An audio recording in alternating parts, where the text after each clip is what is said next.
ஆகாஷ்வாணி.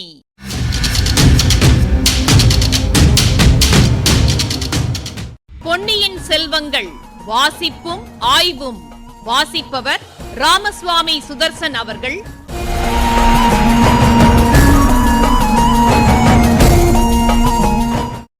மகாராஜாதிராஜ ராஜகம்பீர ராஜமார்த்தாண்ட ராஜகுலோத்துங்க ராஜகுலதிலக 14 லோகத்தின் அதிபதி பாரா.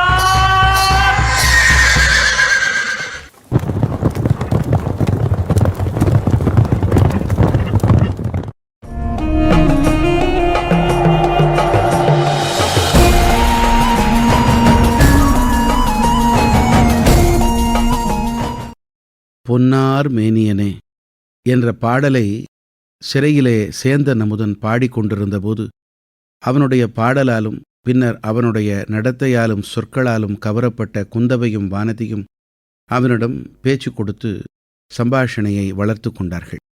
அப்போது சற்று முன் ஒரு மனிதன் என்னுடனே இருந்தான். அவன் பேரில் மிகவும் கோபமாக இருந்தது.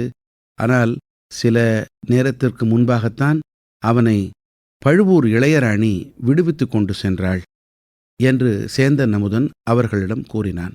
அவன் யார் என்று குந்தவை வினவ, அதற்கு அவன் பழையாறை வைத்தியன் மகன் என்று சேந்தன் அமுதன் அவர்களிடம் பகிர்ந்தான். அப்படி என்னப்பா அவன் தகாத வார்த்தைகளைச் சொன்னான்? அவனை கொன்றுவிடலாமா என்று அவ்வளவு கோபம் உனக்கு வந்ததாகச் சொன்னாயே? கோடிக்கரையில் என் மாமன் மகன் பூங்குழலி இருக்கிறாள். அவளைப் பற்றி இவன் தகாத வார்த்தைகளைச் சொன்னான்.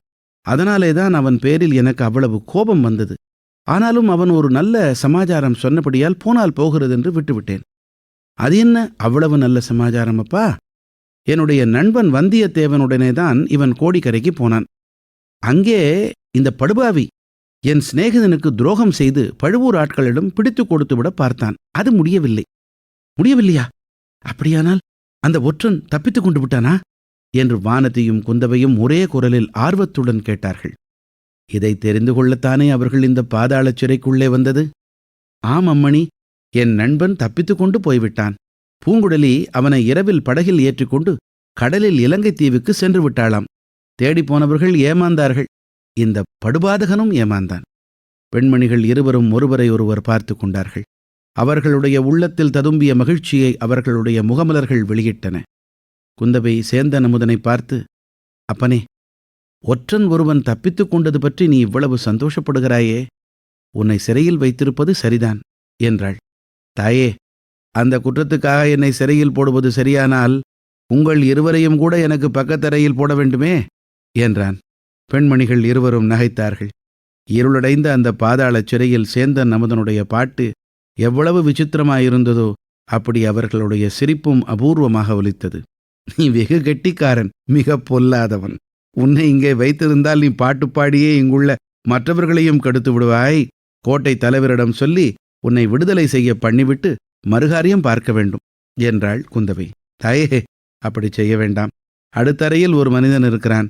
அவன் என்னிடம் தினம் 100 தடவை நீ எனக்கு ஒரு பாட்டு சொல்லிக் கொடுத்தால் பாண்டிய குலத்து மணிமகுடத்தையும் மாலையையும் இலங்கையில் எங்கே ஒளித்து வைத்திருக்கிறேன் என்று தெரிவிக்கிறேன் என்பதாக சொல்லிக் கொண்டிருக்கிறான்.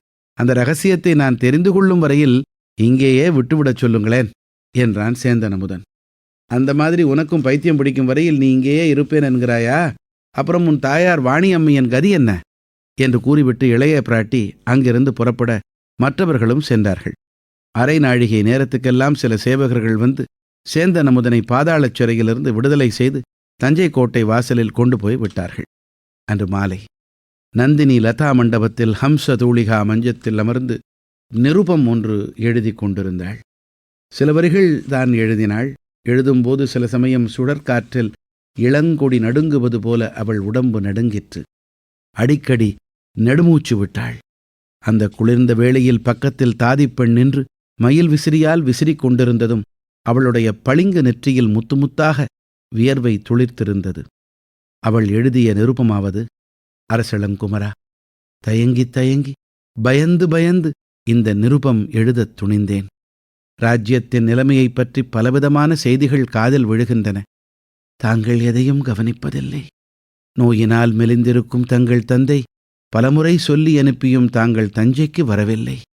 இதற்கு காரணம் நான்தானோ என்ற எண்ணம் என்னை வதைக்கிறது. தங்களை ஒருமுறை சந்தித்தால் எல்லா சந்தேகங்களையும் போக்கிவிடுவேன். அதற்கு திருவுளம் இறங்குவீர்களா? தஞ்சைக்கு வர விருப்பமில்லாவிட்டால் கடம்பூர் சம்புவரையர் மாளிகையில் சந்திக்கலாம். நான் இன்று தங்கள் பாட்டியின் ஸ்தானத்தில் இருக்கிறேன். நாம் சந்தித்து பேசுவதில் என்ன ஆட்சேபம் இருக்க முடியும்? இதை கொண்டு வரும் வீர இளைஞர் சம்புவரையர் குமாரரை தாங்கள் பூரணமாக நம்பி அவரிடம் எந்த செய்தியும் சொல்லி அனுப்பலாம். இங்கனம் துரதிர்ஷ்டத்துடன் கூட பிறந்த அபாக்கியவதி நந்தினி. உண்மையிலேயே தயங்கி யோசித்து முன்னல் சொன்ன நிருபத்தை எழுதிய பிறகு விசிறிக் கொண்டிருந்த தாதிப்பெண்ணை பார்த்து, போடி, போய் கடம்பூர் இளவரசரை உடனே அழைத்து வா என்றாள் நந்தினி. தாதி சென்று கந்தன்மாறனை அழைத்து வந்துவிட்டு சற்று விலகிப் போய் நின்றாள். கந்தன்மாறனின் கண்கள் நந்தினியை ஏறிட்டு பார்ப்பதற்கு கூசின. எங்கேயோ தோட்டத்தை பார்த்த வண்ணம் கந்தன்மாறன் நின்றான். ஐயா, உட்காருங்கள் என்று கூறிய நந்தினியின் குரல் நடுக்கம் கந்தன்மாறனை அவளுடைய முகத்தை உற்று பார்க்கும்படி செய்தது. நந்தினி தொடர்ந்து, குந்தவை தேவியை பார்த்த கண்களினால் என்னை பார்க்க முடியாமல் இருப்பதில் வியப்பில்லை என்று கூறி புன்னகை புரிந்தாள். அந்தச் சொற்கள் கந்தன்மாறனுடைய நெஞ்சை பிளந்தன. அவளுடைய புன்னகையோ அவனுடைய தலையை கிறுகிறுக்கச் செய்தது. தட்டு தடுமாறி, 1000 குந்தவைகள் ஒரு நந்தினி தேவிக்கு இணையாக மாட்டார்கள் என்றான். ஆயினும் இளைய பிராட்டி விரலை அசைத்தால் வானுலகம் சென்று இந்திரனுடைய சிம்மாசனத்தை கொண்டு வந்து விடுவீர்கள். நான் வருந்தி வேண்டிக் கொண்டால் உட்காரக்கூட மாட்டீர்கள். கந்தன்மாறன் உடனே எதிரில் இருந்த மேடையில் உட்கார்ந்து, தாங்கள் பணித்தால் பிரம்மலோகம் சென்று பிரம்மாவின் தலையை கொய்து கொண்டு வருவேன் என்றான். நந்தினி நடுநடுங்கினாள். கந்தன்மாறனை பாராமல் வேறு பக்கம் பார்த்து கொண்டு, பரமசிவன் கொய்தது போக பிரம்மாவுக்கு மிச்சம் 4 தலைகள் இருக்கின்றன. தாங்கள் இன்னொன்றை கொய்தாலும் பிரம்மா பிழைத்துப் போவார் என்றாள். தேவி, வேறு எது வேண்டுமானாலும் சொல்லுங்கள்.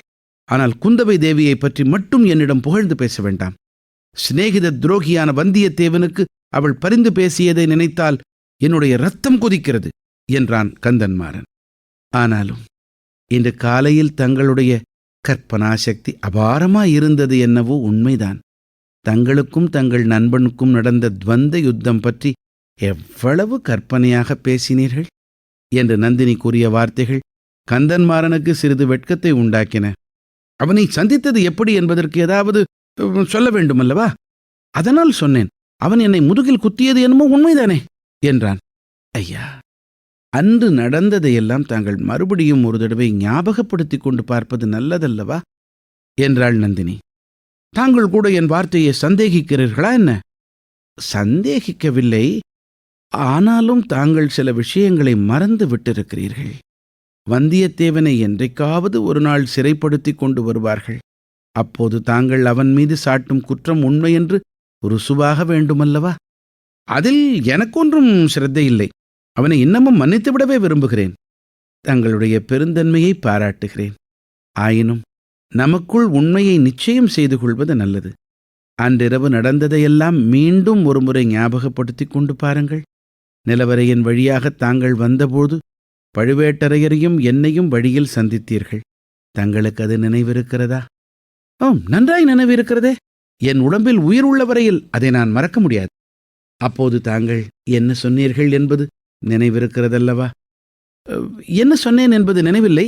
தங்களை பார்த்தபோது மெய்மறந்து போனேன். ஆனால் தாங்கள் சொன்னது எனக்கு நன்றாய் நினைவிருக்கிறது ஐயா. தங்கள் குமாரியின் அழகை பற்றி எவ்வளவோ நான் கேள்விப்பட்டதுண்டு.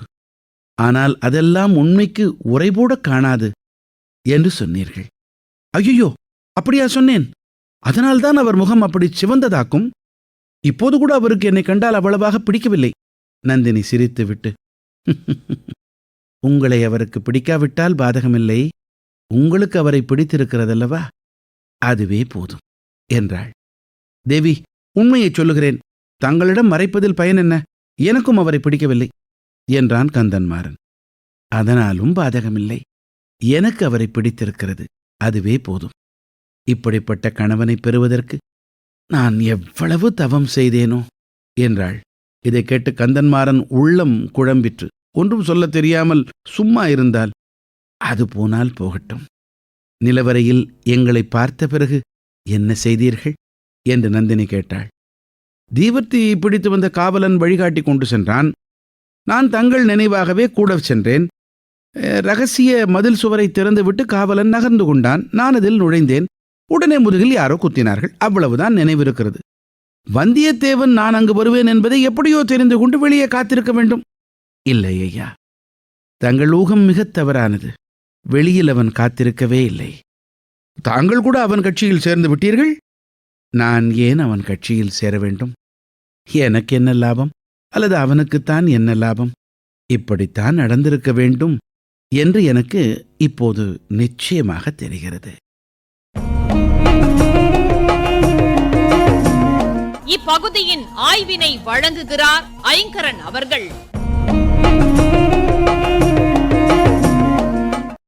நய நுட்பமான கூறுகளை இந்த பகுதியை சிந்திக்கிறோம். சேந்தன் அமுதன் நல்லவன், இதோ இந்த வைத்தியர் மகன் நல்லவன், நானும் நல்லவன்தான் வந்தியத்தேவன் பூங்குழலியிடம் சொன்னதை நிச்சயமா ரசிச்சிருக்க மாட்டான் அந்த வைத்தியர் மகன். இந்த பெண்ணோட தான் இந்த அசலூர்காரன் படகுல இலங்கைக்கு போக போறான். வியப்பும் ஆர்வமும் மறைஞ்சு பொறாமையும் பகைமையும் வந்தாச்சு. போதுமே துரோகியா மாறுவதற்கு.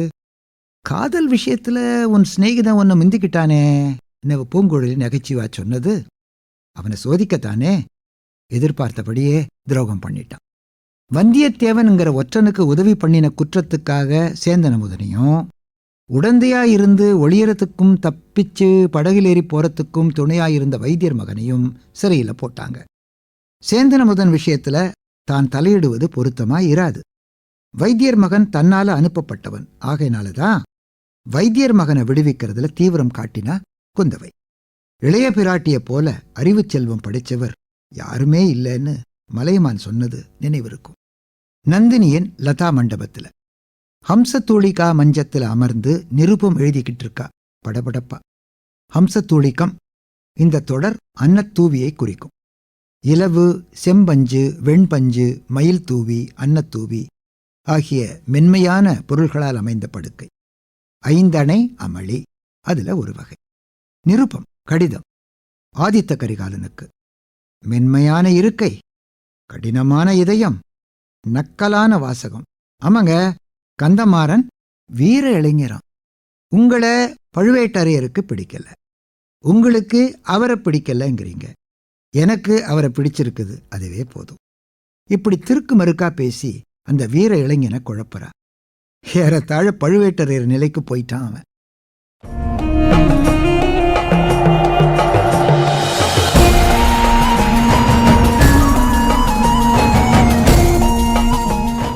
பொன்னியின் செல்வங்கள் வாசிப்பும் ஆய்வும் கேட்டீர்கள். வாசித்தவர் ராமசுவாமி சுதர்சன் அவர்கள். ஆய்வினை வழங்கியவர் ஐங்கரன் அவர்கள். படைப்பு சென்னை வானொலி நிலையம்.